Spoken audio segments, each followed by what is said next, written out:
New York City is the stage for a monumental clash. Two powerful groups are locked in a fierce battle. They are competing for the right to build a new casino, a prize that could generate billions of dollars in revenue and reshape a neighborhood forever. In one corner, we have the Metropolitan Park proposal, a dazzling vision for the area around Citi Field in Queens.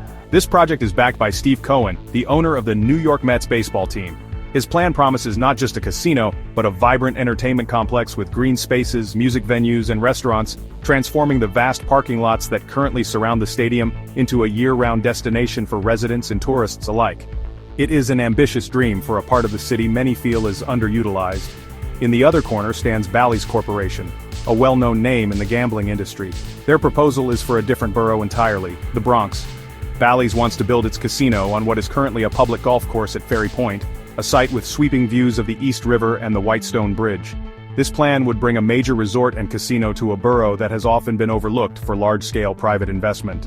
Bally's argues that their project would create thousands of well-paying jobs and deliver a significant economic boost to the local community. They envision a world-class facility that would attract visitors from across the region, putting the Bronx on the map as a premier entertainment hub and creating a new economic engine for the city. The competition between these two proposals is intense. Only a few downstate casino licenses are available from New York State, and the race to secure one is incredibly heated. Other bidders are also in the running, but the fight between the Citi Field plan and the Bally's Bronx bid has become particularly dramatic. Both sides are pouring immense resources into their campaigns, understanding that winning a license could be a game-changer for their organizations.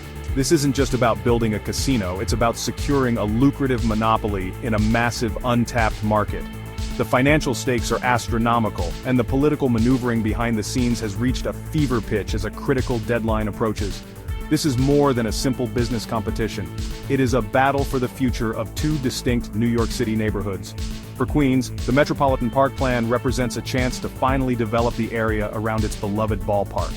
For the Bronx, the Bally's proposal offers the promise of economic revitalization and new opportunities. Each side believes its project is the best choice for New York City, and they are sparing no expense to convince decision-makers of that fact. As the clock ticks down, the pressure is mounting, turning this casino race into one of the most compelling political dramas the city has seen in years, with implications that will be felt long after the final decision is made. The path to building a casino in New York City is not simple. It is a complex journey filled with political hurdles and procedural requirements. Both the Metropolitan Park and Bally's Bronx proposals face a significant challenge because they plan to build on land that is currently designated as public parkland. In New York, you cannot simply build a private commercial enterprise on public park space. To do so requires a special, two-step approval process. First, the project needs a home rule message from the New York City Council. This is essentially the City Council giving its blessing for the state to consider the project. It is a signal that the city's legislative body is on board with the idea of converting the parkland for a different use. Once the City Council grants its approval, the request then moves up to the state government in Albany. The New York State Legislature must then vote to pass a law that officially alienates the parkland. This legal term means the land is formally removed from public park status, freeing it up for development. Without both of these approvals, neither casino project can legally move forward. This process ensures that local communities and their elected officials have a direct say in what happens to their public spaces. It creates a critical checkpoint where the merits and drawbacks of a project can be debated openly, providing a layer of protection for public assets. The urgency surrounding this process has reached a boiling point. Today, June 11, 2025, the New York City Council is scheduled to vote on the home rule message for the Bally's Bronx proposal. This vote is a make-or-break moment for the project. At the same time, the New York State legislative session is set to end tomorrow, on June 12. This creates an incredibly tight window. If the City Council approves the home rule message for Bally's, the state legislature would have only one day to take it up and pass the Parkland Alienation Bill. This compressed timeline adds a tremendous amount of pressure on everyone involved, from the developers to the politicians. Adding to the drama, Steve Cohen's Metropolitan Park proposal has already cleared this major hurdle. The state legislature recently passed the Parkland Alienation Bill for the Citi Field site, giving the Queens project a significant strategic advantage. With their own parkland issue resolved, Cohen's team can now focus its full attention on the political landscape at City Hall. They are working hard to ensure their main competitor, Bally's, does not get the same approval. This sets the stage for a dramatic showdown in the City Council, where the fate of the Bronx casino will be decided under intense scrutiny and with the clock rapidly ticking towards zero. In the world of New York City politics, big decisions are rarely made without a fight. The battle over the next casino license is a perfect example of this reality. Both the Metropolitan Park team and Bally's have launched massive lobbying campaigns to influence the outcome. Lobbying is the process of trying to persuade government officials to support a specific cause or project. In this case, it means hiring well-connected professionals who can meet with city council members, make compelling arguments, and build support for their client's casino proposal. This is a common practice in politics, but the scale of the spending in this casino race is truly staggering, breaking previous records. The team behind Metropolitan Park, operating under the name Queen's Future, has been the biggest spender at the city level. Records show they have spent over $2 million on lobbying efforts in the past year alone, hiring a small army of 14 different lobbying firms. These lobbyists are tasked with a clear mission: to promote the benefits of the Citi Field project while highlighting potential problems with the competing Bally's plan. They are working the phones, arranging meetings, and ensuring that every council member understands the economic benefits, job creation, and community improvements promised by Steve Cohen's vision. Their goal is to create a groundswell of support that makes their project seem like the only logical choice for the city. Bally's Corporation is not sitting idle either. They have mounted their own formidable lobbying effort, spending nearly $1 million to make their case to city officials. Their lobbyists are equally busy, emphasizing the positive impact a casino would have on the Bronx. They speak about creating thousands of jobs in a borough that needs them, and transforming an underused piece of land into a major tourist destination. Their strategy is to convince council members that the Bronx proposal is a matter of fairness and economic justice, an opportunity to bring investment to a community that has historically been left behind. This clash of narratives and money creates a high-pressure environment for elected officials. This intense lobbying war highlights just how much is at stake. The potential profits from a New York City casino are enormous. And these companies are willing to spend millions of dollars now for a chance at a much larger prize later.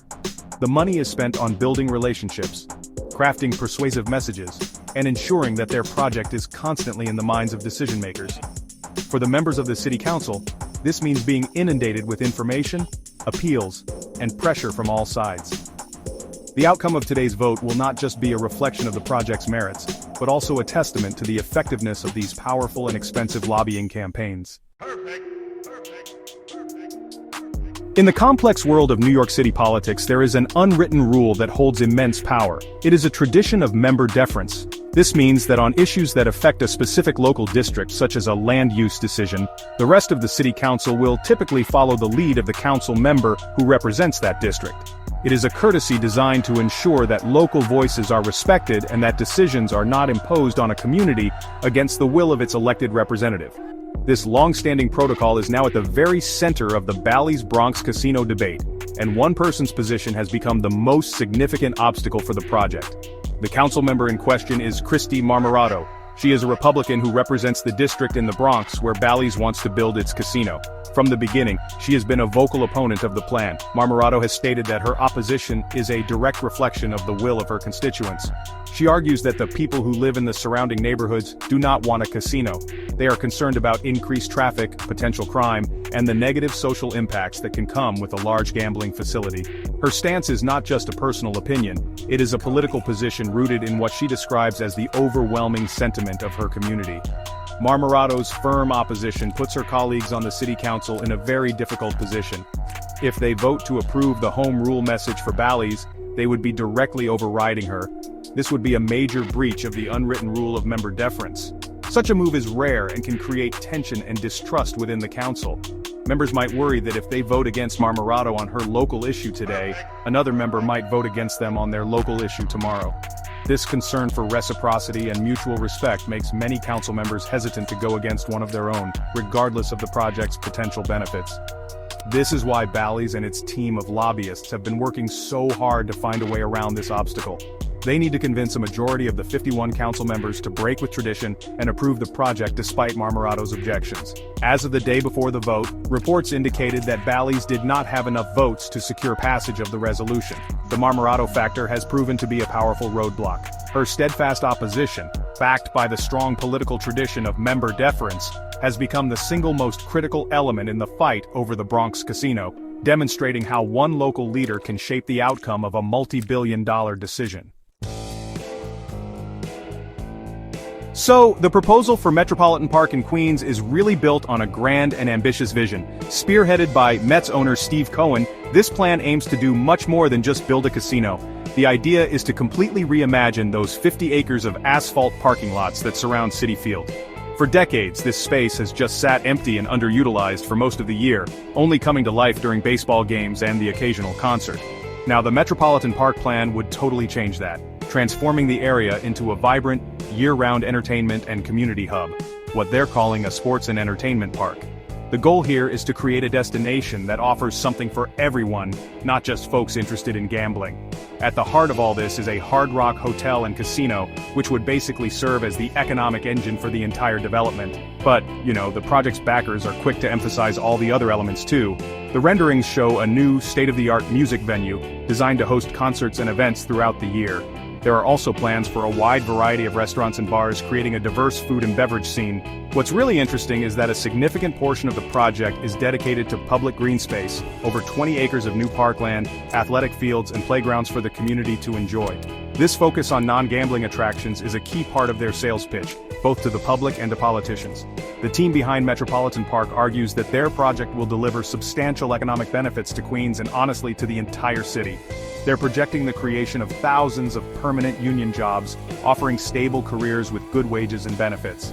They also highlight the potential for significant tax revenue, which could be used to fund essential city services like schools, sanitation, and public safety. By creating a destination that attracts both local residents and tourists from around the world, they believe Metropolitan Park will become a major contributor to New York City's economy. The project has even secured support from some local community groups and leaders who are excited about the prospect of new jobs and amenities. And having already secured the necessary parkland alienation approval from the state legislature in Albany, the Metropolitan Park proposal is now in a pretty strong position.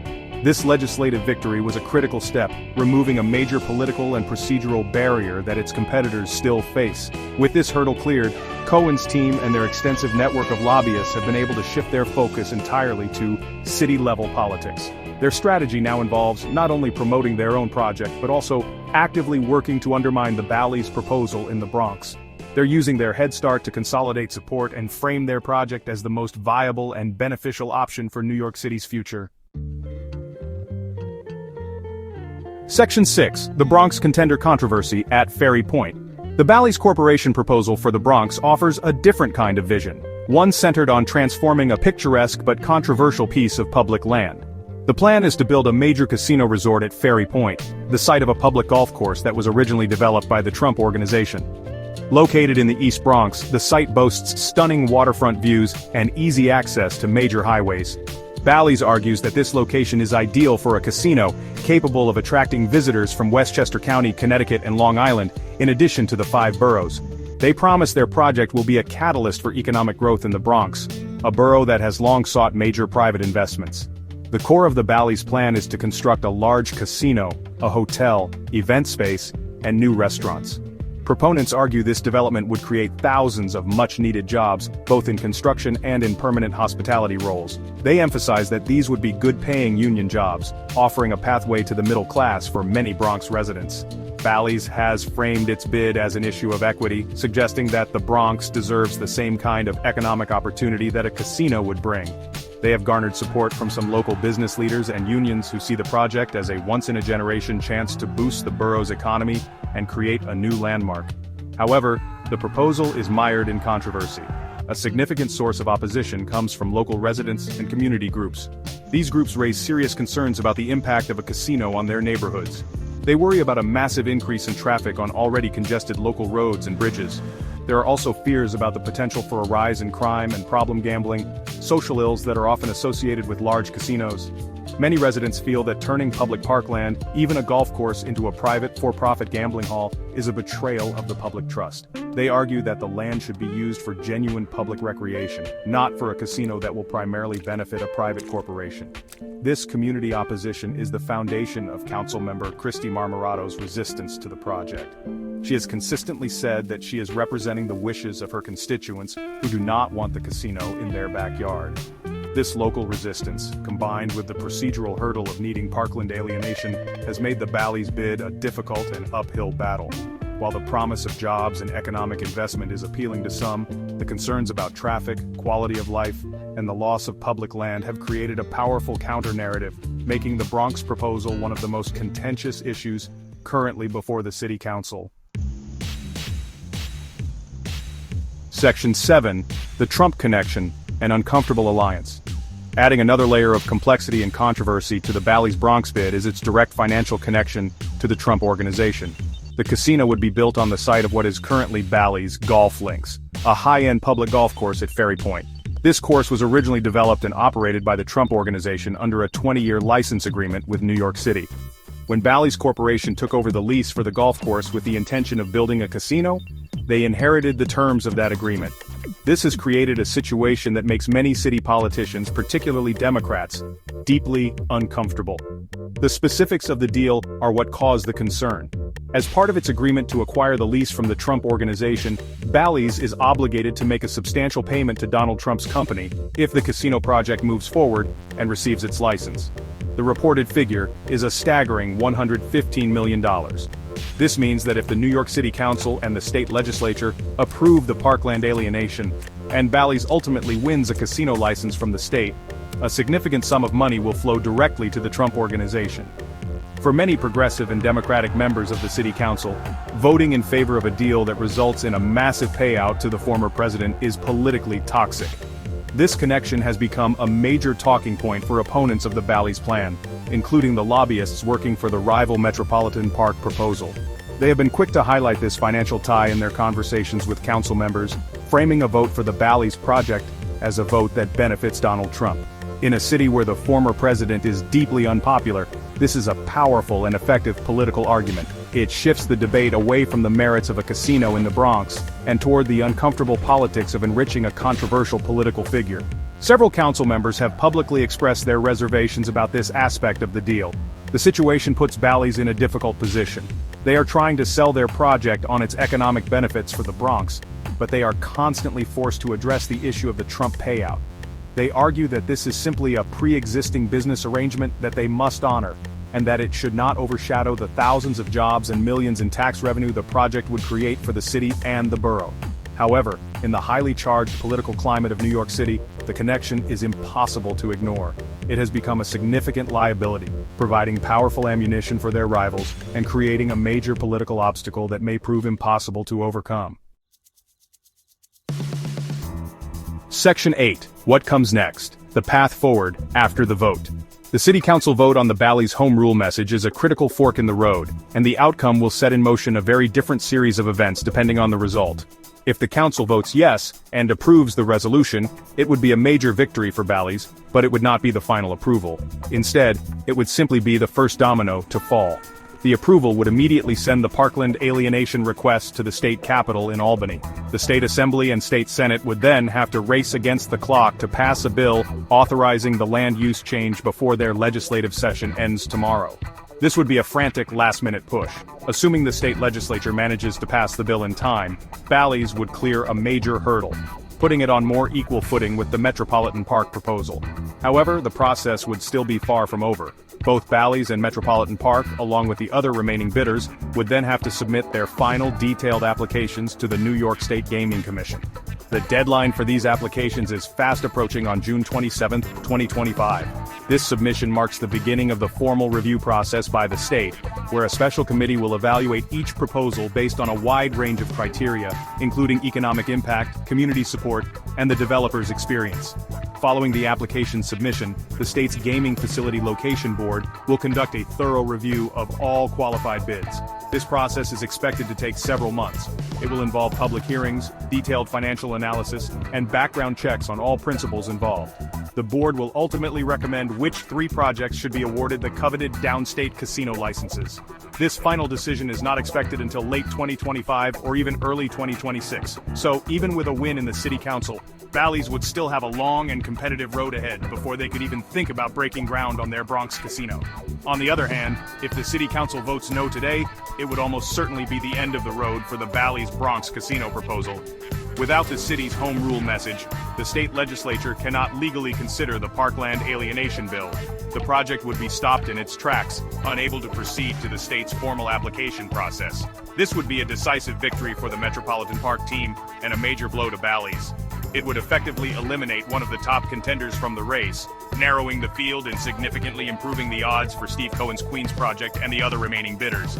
The outcome of this single vote is truly a pivotal moment. Section 9. Why this fight matters for every New Yorker. This high-stakes battle between two casino proposals may seem like a distant political drama, but its outcome will have real and lasting consequences for all New Yorkers. This is about more than just where people might go to play slot machines. It is a decision that will shape the economic landscape of the city, determine the future of public land, and test the integrity of our political process. The winning projects will become massive economic engines, generating billions of dollars in revenue and creating thousands of jobs. The location of these jobs and the distribution of that new tax revenue will have a direct impact on communities across the 5 boroughs. The debate also forces a fundamental conversation about the use of public parkland. Both the Citi Field and Ferry Point sites are currently public spaces. The decision to turn them over to private, commercial interests is a significant one. It raises important questions. What is the best use of our shared public assets? Should they be preserved for recreation and open space, or should they be leveraged for economic development? The precedent set by this decision could influence how the city handles its public lands for generations to come. It is a debate about balancing the need for economic growth with the need to protect the green spaces that make city life more livable. Furthermore, this casino showdown provides a raw and unfiltered look at how power and influence work in New York City. The record-breaking amounts of money being spent on lobbying demonstrate that major decisions are often shaped by those with the deepest pockets. It highlights the intense pressure placed on our elected officials, who must weigh the promised benefits of a project against community opposition and the persuasive power of well-funded lobbyists. For ordinary citizens, this process can feel distant and inaccessible, raising concerns about whether their voices are truly being heard over the noise of multi-million-dollar campaigns. Ultimately, this is a story about the future of New York City. The decision on where to build these casinos will redefine neighborhoods, create new economic centers, and leave a physical and financial legacy that will last for decades. Will the future be in Queens with a new entertainment park rising from a sea of asphalt?